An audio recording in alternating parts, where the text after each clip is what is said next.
Ladies and gentlemen, I hope you enjoyed your lunch. This is the time we're going to start with the program. It is my honor to introduce to you, thank you. It is my honor to introduce to you Dr. Tony Zeiss, President, friend, educator, Tony Zeiss. Let's give a hand for LJ Stambuk. He does a wonderful job doing this. Thank you, LJ.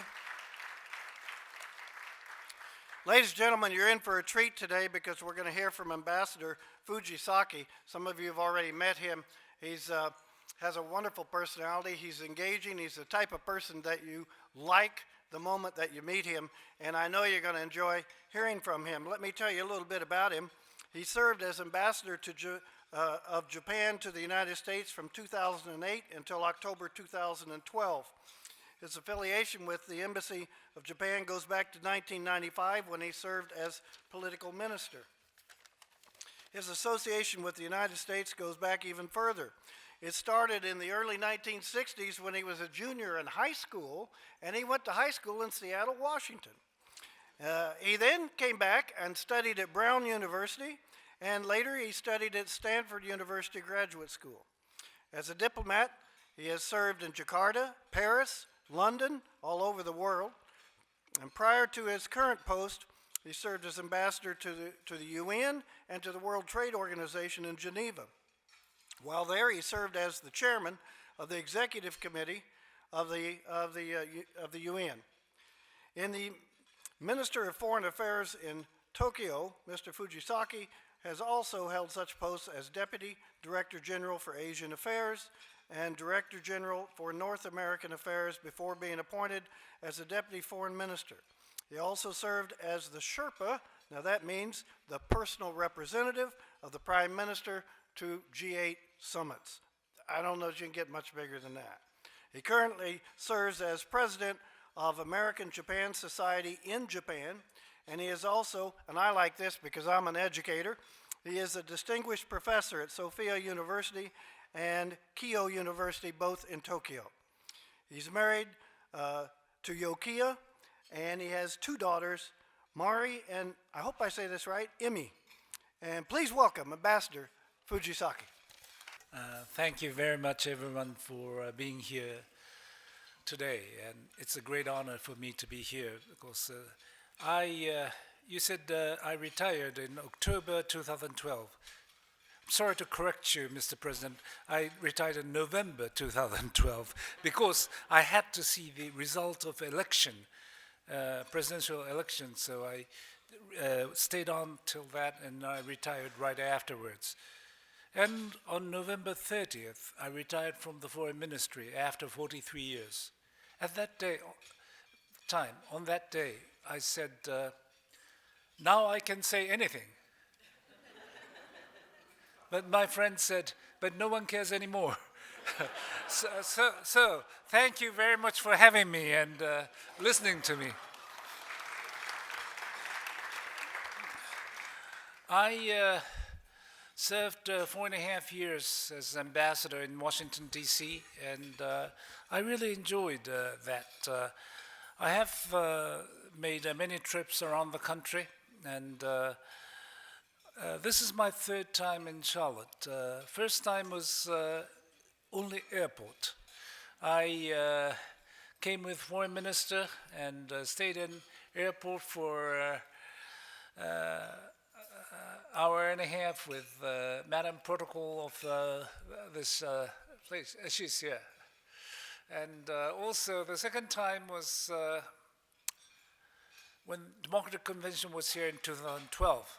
I came here, but those times it was not real visit to Charlotte, so this is the real first time in a way, and I really am enjoying here. When I was going around the country, of course, to meet people, to visit the places was of my interest, but always also had interest in picking up some accents or of individual states where you, and so when I get off the airplane, I would get on the cab and ask taxi drivers, what's the difference English you speak in this state. And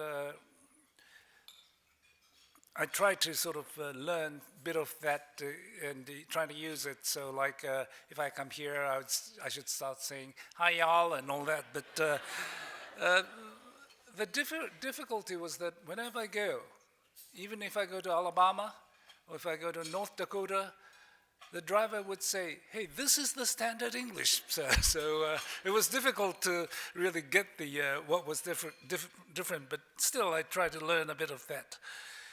Now, during my time as ambassador, I would just refer to three issues that was really memorable. One was 3/11, the disaster almost 3 years ago. We had anniversary 1 week ago. That was the most difficult time in my 43 years of diplomacy because Japan was in disarray. I was getting no instructions, no information from Tokyo. But I had to appear on CNN or CBS every day, and also I had to negotiate with United States government what kind of assistance we would like to get. But I really recall that Americans were so helpful. People around the world helped us, but on the top of the list were Americans.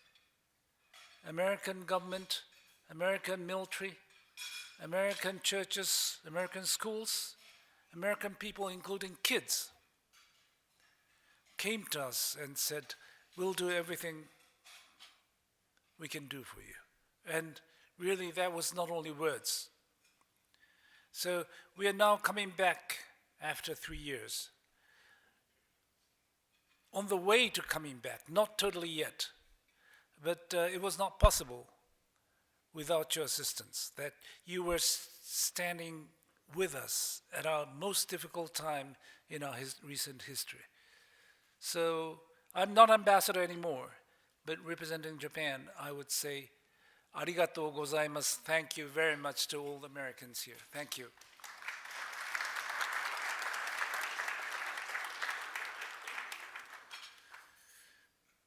Second memory I have is the change of government in Japan.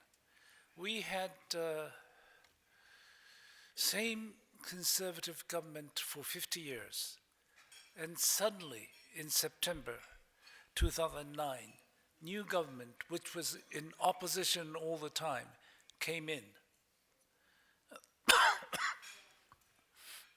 American newspapers, many of them thought that, hey, at last Japan became a democracy, change of government, and they welcomed it. However, the new government, the opposition became government, had made commitments which were done as opposition party, and they had to continue those commitments when they came in. It was not easy for them. It was maybe possible to just throw away the previous commitments which was made by as candidates, but now they're in government. They thought they had to continue some of them, and one of them was a security policy, how to do with Okinawa Marine Base relocation issue. And the previous government has made a commitment to move one U.S. Marine base, which was in the southern part of Okinawa, which is a dense population, to north side and make a new. But Prime Minister made already a commitment saying that at least it has to be out of Okinawa, somewhere in Japan or somewhere outside of Japan. And he said he's going to honor that commitment. But no other prefectures wanted that base. So after 9 months of struggle, he had to make decision to come back to the same proposal and to move it to north part of Okinawa. But at that time, Okinawa people have changed because they thought, hey, you made a commitment to move it out. Why are you coming back? So it made the situation a lot more complicated. What I'm trying to say here is that that time, US newspapers, some of the US pundits, Japanese pundits wrote that, hey, this is a new idea from Japanese Prime Minister just chosen. US should listen to that. It's a small issue compared to all Japan-US relations. Sounds good. That was music to the leader of Japan. But that's totally wrong because of two reasons. One, if you made a commitment, even if it's small, you have to honor it. If US started to say that the island in dispute between Japan and China is small islands, so we are not going to honor Japan-US Security Treaty, that's the end of Japan-US Security Treaty. The second reason, any issue that has gone up to already President or Secretary of State is not a small issue anymore. So from that sense, those pundits or newspaper editorials are totally wrong, and I was telling that to Tokyo. But these people still write things as if they have forgotten everything they wrote 3 years ago and blame the Prime Minister. But this is the truth. They were, if you look at what a lot of people, including New York Times editorial, were writing, you'll be surprised. Now, I'll talk, the third memory is a good one. That's a cherry blossom centennial. I saw a cherry blossoms here on the main street, and that's beautiful, still blooming already. Tidal Basin, Potomac, was first planted in 1912, so 2012 was centennial, and I was lucky to be ambassador then, and we had a big ceremony. So these are the three sort of significant issues that I remember during my ambassadorship. I now talk about Japan today.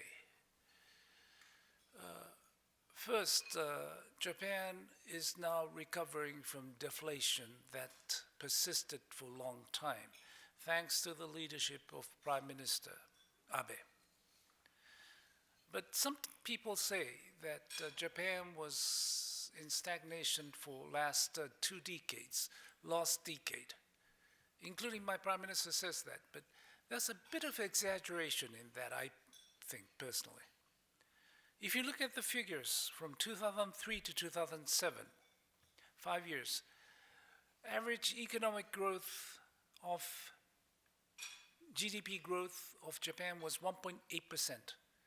EU zone was 2.1%. US was 2.7%. So EU-US was higher, but it's within 1% range, so it's not that different.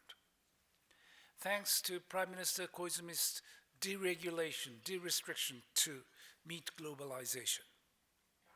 However, why I said 2003 to 2007, in 2008, Wall Street crash came, Lehman shock. It hit this state, Charlotte and North Carolina as well, but as a country-wise, it didn't start in Japan, but it hit Japan most because Japanese production is automobile or camera or television, which you can wait to buy. It's not food or energy you have to consume every day. So Japanese industrial output went down by 22%. Japanese export went down by 33%. Japanese GDP went down by minus 5.5%. That's the 50-year low. And then we started to pick up in 2010, and 2010's GDP growth was 4.0%. However, 2011 March, as you know, 3/11 earthquake tsunami came, and we were hit, and our whole GDP, it was deemed to be 1.7% growth, went down to minus 0.6%. So I'm not attributing everything to external causes, but it's not just 20 years of stagnation, as some people simply write. It's good to say that we were stagnated for some people who say, I am the one recovering it, or it's not my whatever, but it was like there were ups and downs. Now, Abe-san was successful, Prime Minister Abe was successful because, in short, he knew that economy was not only mathematics but psychology. Meaning that if people think economy is going to be good, people will spend, people will invest, consume. And if there's those activities, economy will be better. However, if on the other side, people think economy is going to be bad, you have to keep your money, people will not invest, people will not consume, and economy will go down. So that's the very simple economic, and he knew that. So when he took the office, he relaxed financial policies and increased monetary flow for $60 to $70 billion. He also enacted supplementary budget of $10 billion and tried to give a boost, the kick at the beginning of his administration.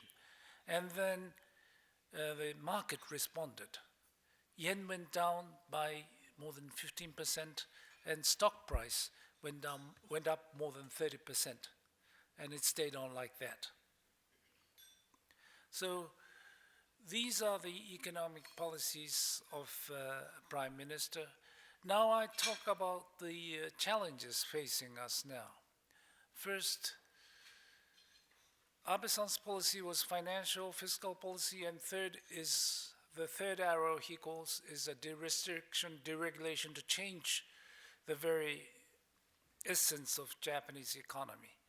He's working at it, and we'll have to come up with a package by summer, but it's not easy because there's a vested interest. But he's cutting into that by changing agricultural policy as well, and TPP, Trans-Pacific Partnership, may help this forming this new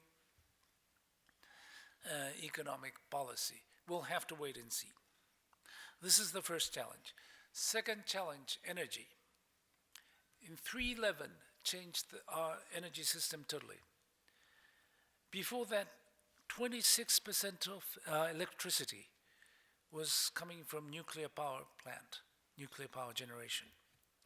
1/4. We had 54 nuclear power plants. US had number one, 107, I think, and France was number 2 with 57 power plants. Japan was number 3, 54 power plants. But in the last 30 years, after 3 months, US made 0.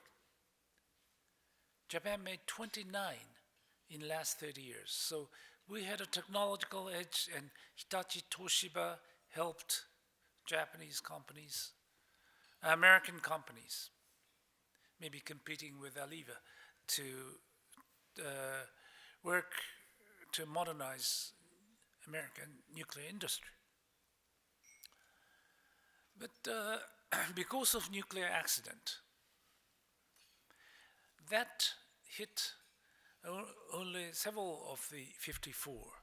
But every 13 months, we have to stop all the nuclear power plant and for maintenance, and in order to restart, have to get the local consent, local mayor's consent to restart it. Now people become very sensitive after this accident, and because of that, now there's no one out of 0 nuclear power plant is operating. Government is trying to look at these existing ones and try to consider starting some of them, but there's strong sensitivity, so there's no decision made yet.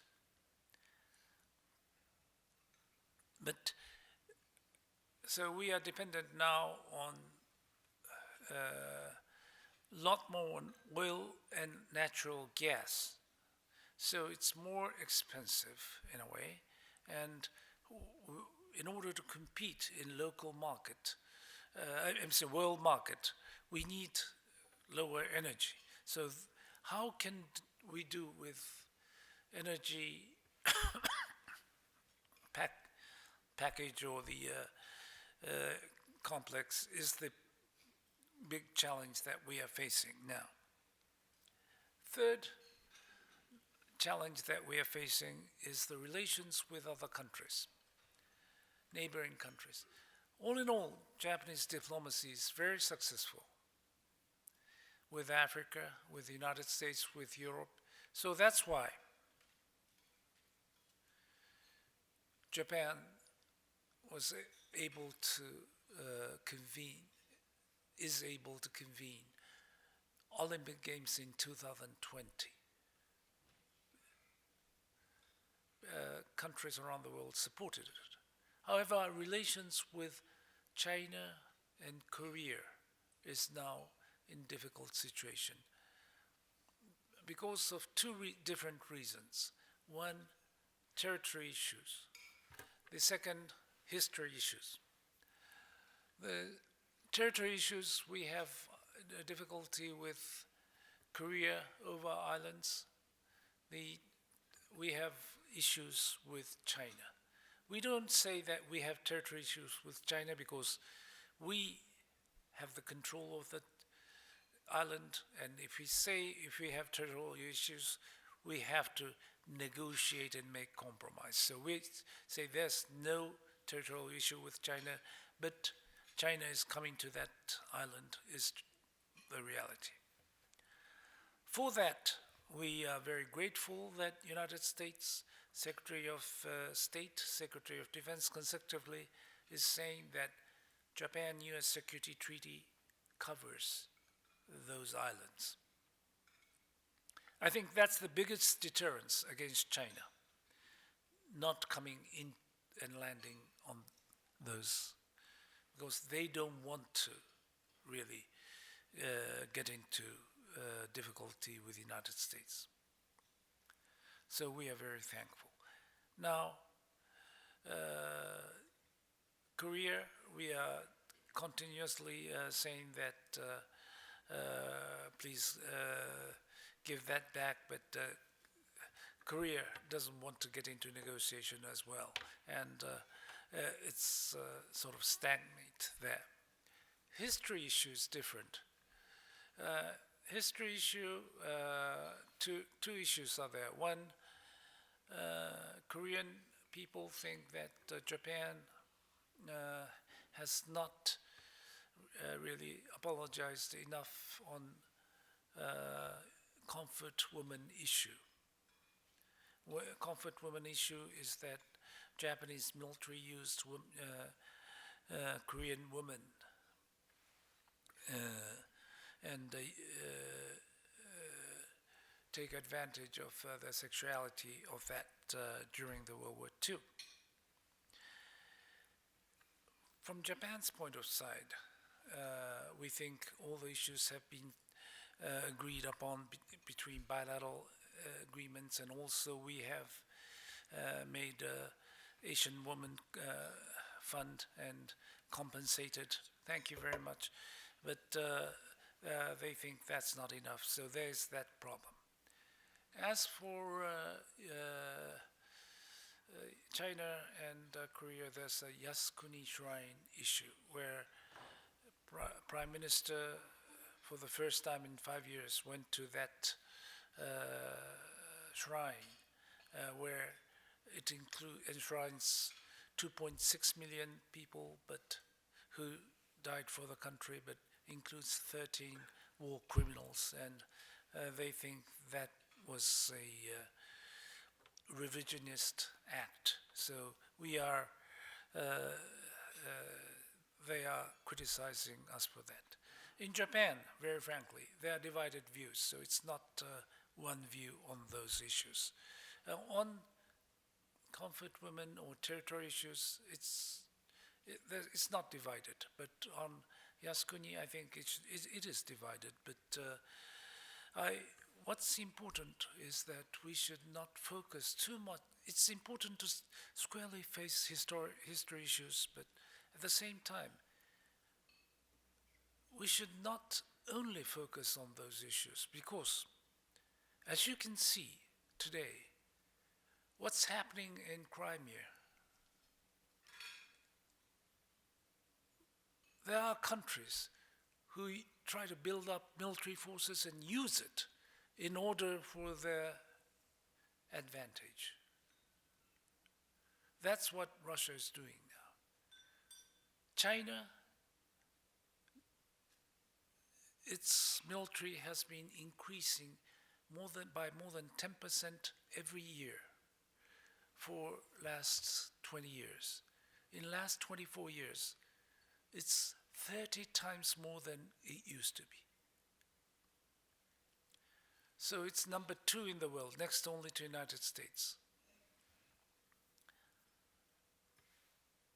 We think the peace and stability in Asia Pacific is maintained by US forces. And Japan, Republic of Korea, Philippines, Indonesia, Australia, everyone appreciates that. So that is why we have made available the use of military base in Japan. And we'd like United States to maintain as Asia Pacific power.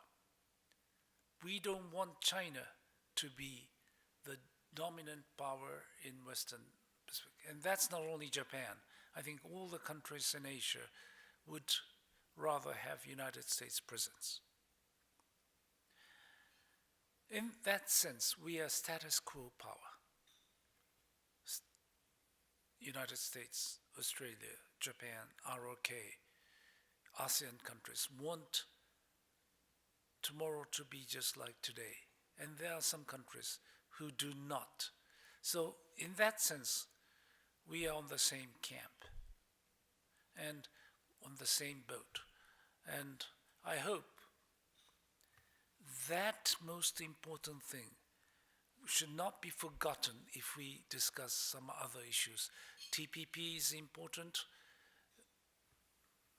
history issues is important, but the most important thing is that we belong to the same camp.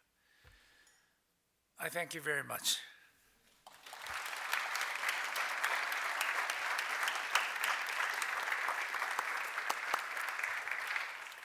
On behalf of the World Affairs Council, I want to thank you, Mr. Ambassador, for your comments. And we do have a little bit of time here where we can take questions and answers from our audience here. And if you have a question, raise your hand. I'll be the traffic cop, if you will, and kind of moderate. But the ambassador certainly is free to answer any way he can. Let me start over here first, this gentleman.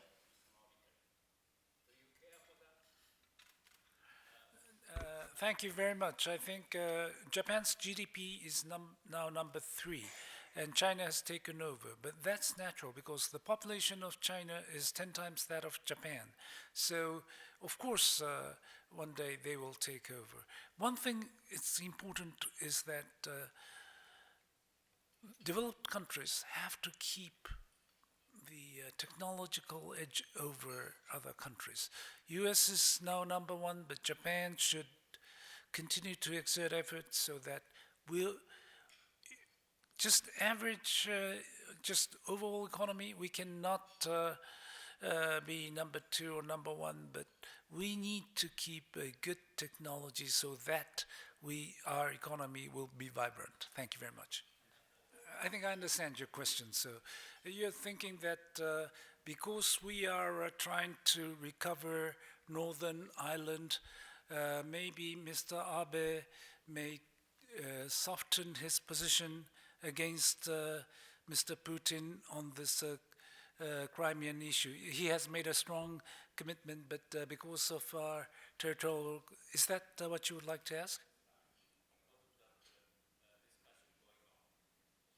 No, I don't think so. I think, very frankly, not many Japanese people think that Northern Territory issues could be solved that quickly. We have to continue to press Russia on that issue. But as you rightly say, it's so important that we should deny everything that is done by use of force, like a Russian Crimea issue. And exactly that is parallel to what China is trying to do here. If we don't take strong stand on that issue, we cannot expect other countries to support us, exactly as you say. So I'm in total agreement with you that the issue of Northern Territory should not affect our policy on Crimea. Thank you very much.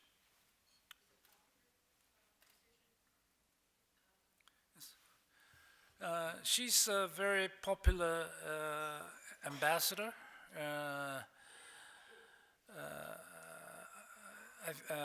When she came to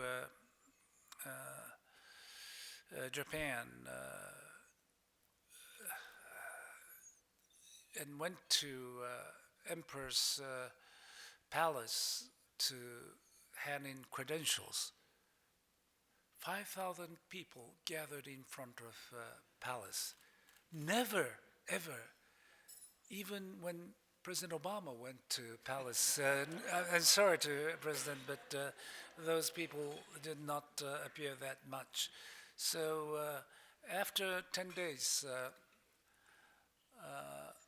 my association, America-Japan Society, gave a luncheon to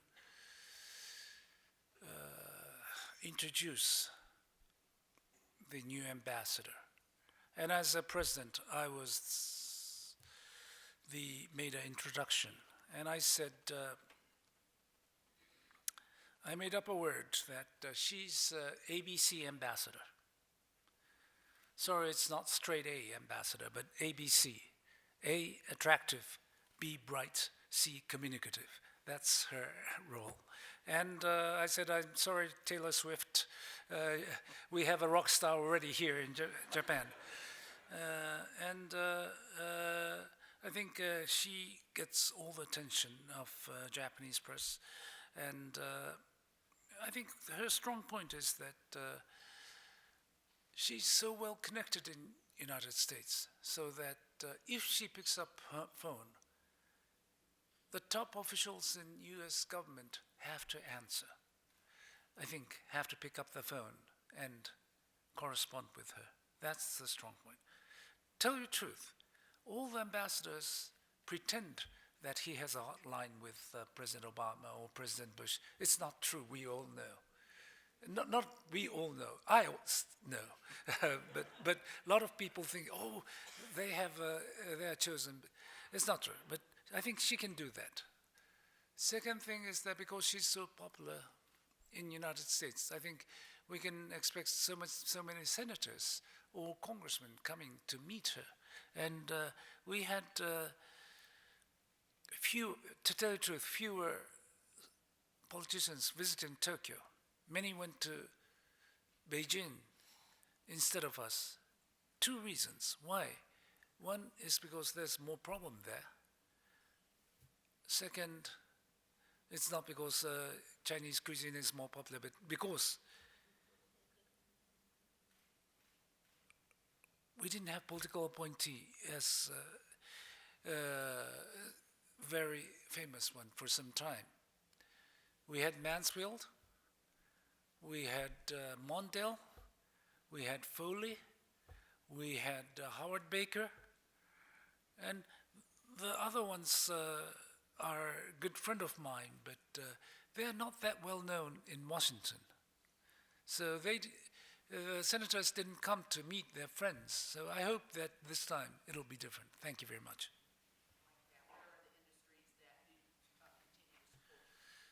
The difficult part is that when we meet these difficulties, companies would try to move their factories outside of Japan, and from labor point of view, that would be a difficult issue. Still, our unemployment rate is 4.4%, and it's pretty low compared to any other country. However, partly this is due to lifetime employment. You don't lay off people. You would do the work sharing, and many of the people don't have work and lower salary but stay on the comp. So when you say 4%, I think we have to add 2 or 3% point to that in reality. And I think there's no panacea, but what we have to be doing and what we're trying to do is to increase research and investment into innovation, so that, as I said, we have to survive through technological edge and technological innovation. That's what Japanese industries have to be working on. Thank you very much.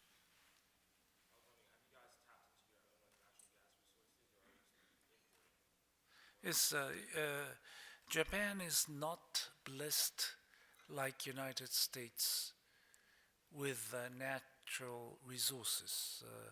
We have no oil resources, we have no gas, some coal, but very little, and no shale gas at all. So we have to import almost everything from abroad. And importing from Australia, from Indonesia, from Qatar, from Saudi Arabia, and United States as well.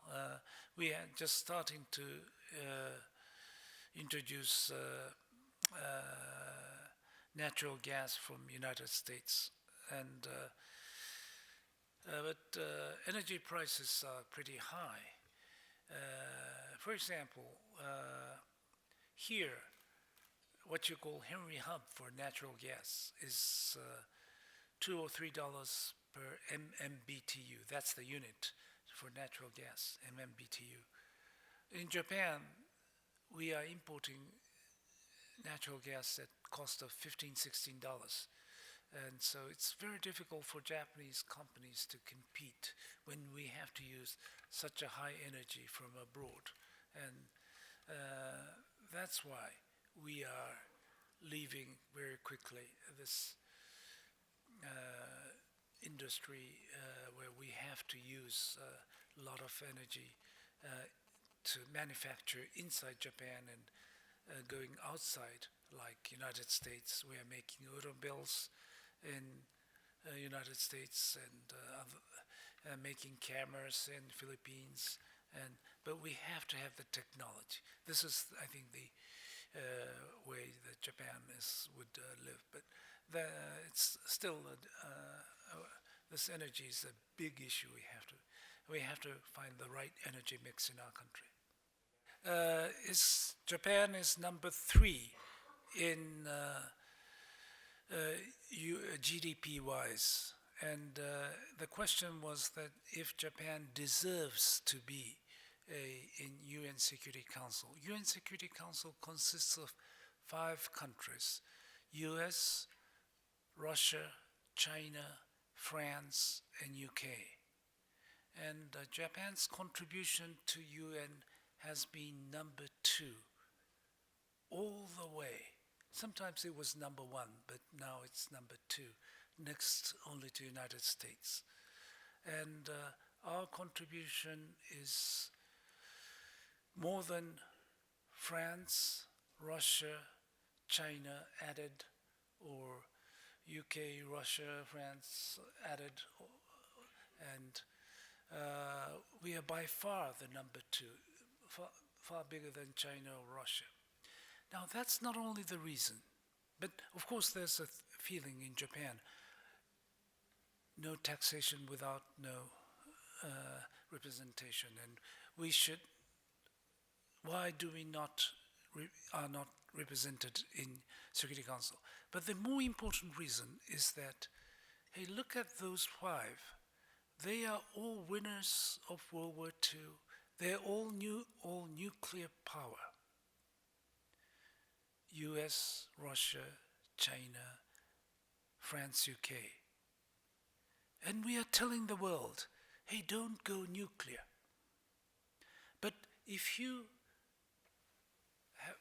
think of a company where all the board members are nuclear power and saying that we are equal, everyone equal, but those who are paying for the company, number two contributor is not admitted to the board. Is that fair? Do you think, would that be a very good idea to tell to the people, you don't have to be a nuclear power to be a decision maker? So I think that's more important than only the contribution. World War II is already 70 years behind. Why don't we have, but I know that it's not easy, because any club, like City Club here as well, if I may say, once you get to be a member, you don't want to have everyone in the member. You want to be exclusive. So the 5 members are pretty comfortable. UK, France, and United States supports Japan's membership, but Russia and China doesn't support it, and I don't think it's easy to get their support.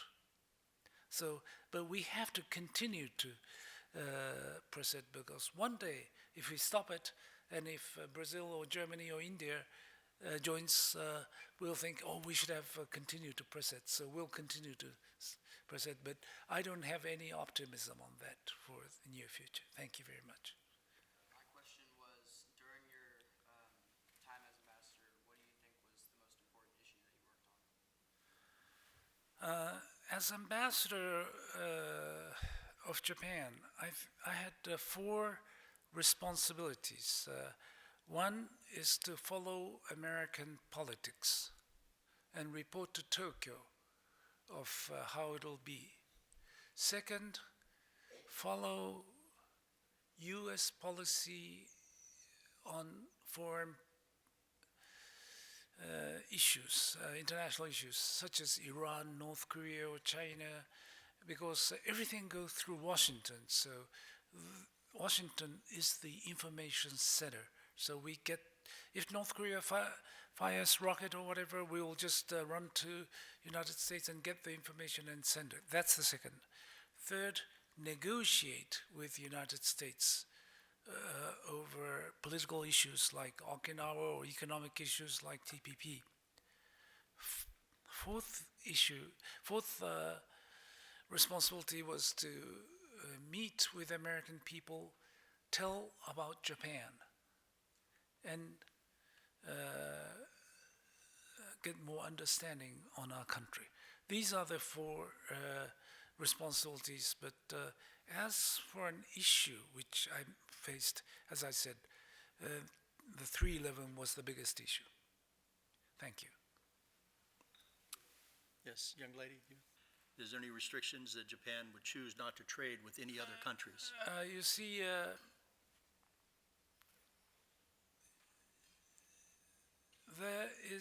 we talked about United Nations Security Council. With some countries, we decide not to trade some products or all products or certain products, usually certain products. Iran, North Korea, and Syria, now, maybe Russia starting, and these are the international decisions, international community decisions, and we abide by strictly to that. Maybe on top of that, we join United States or European Union to do some a little more additional, what we call sanction. But other than that, we don't have any policy of saying that, oh, I'm not going to trade with Iran because we don't like spaghetti, or we don't trade with Brits because we don't like them, or whatever. That doesn't it's in line with the international community's ruling. Thank you. She has asked about solar energy and wind. These alternative energies are promising but very difficult in reality. You need space for that. From that point of view, US is blessed. You have a huge land in New Mexico and those places where you can have a solar panel all the way. For wind, you can have that. Japan is a small land size of California, 80% mountain. So it's a small strip of land. There's not much space where you could put solar panels. Some of the houses have solar panels, but not as an industry. It's a very difficult. As for wind, you usually get it on the those places, sea. However, if you put these windmills, that may affect the fishing industry as well. So there's a limit in wind and solar technology. It's now less than 1% of Japan's total energy, the alternative energy. So we hope that would increase, but in a land like Japan, there's this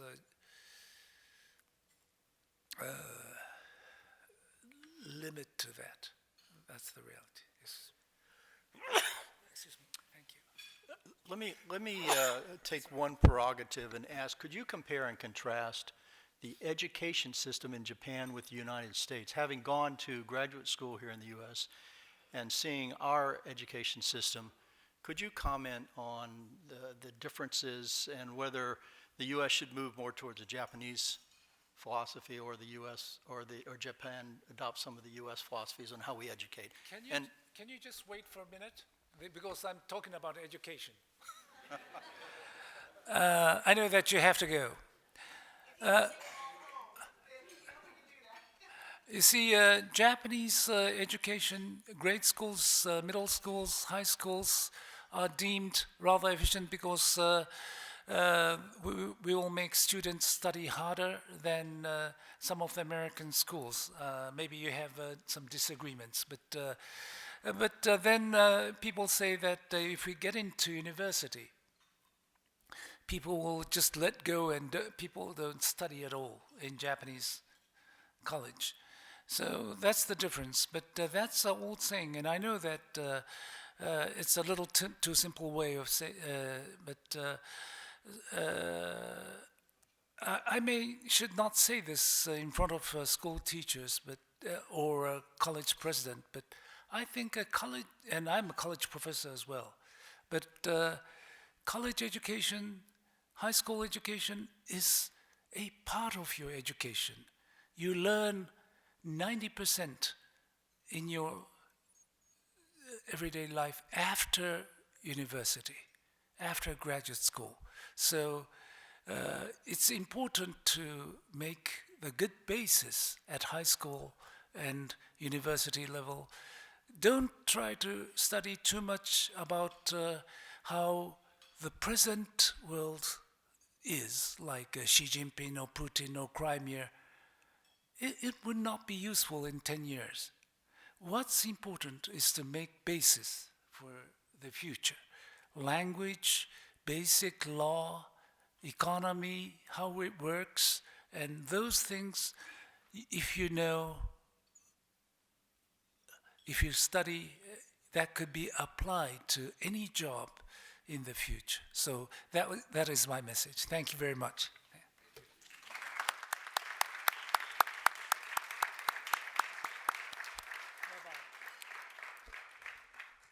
On behalf of the World Affairs Council of Charlotte, I want to thank you, Mr. Ambassador, for your comments today, and we certainly appreciate your insight and attending here in the United States and Charlotte, as well as the our sister cities, for your visit to for the World Affairs Council of America. And thank you very much. And on behalf of Charlotte, World Affairs Council of Charlotte, I would like to present you with this certificate of appreciation, something you can put on your wall at your office in the university, and to remember us when you visited us here. Is this a passport that I can come back again? Of course. You flash this. Thank you very much, Mr. Ambassador.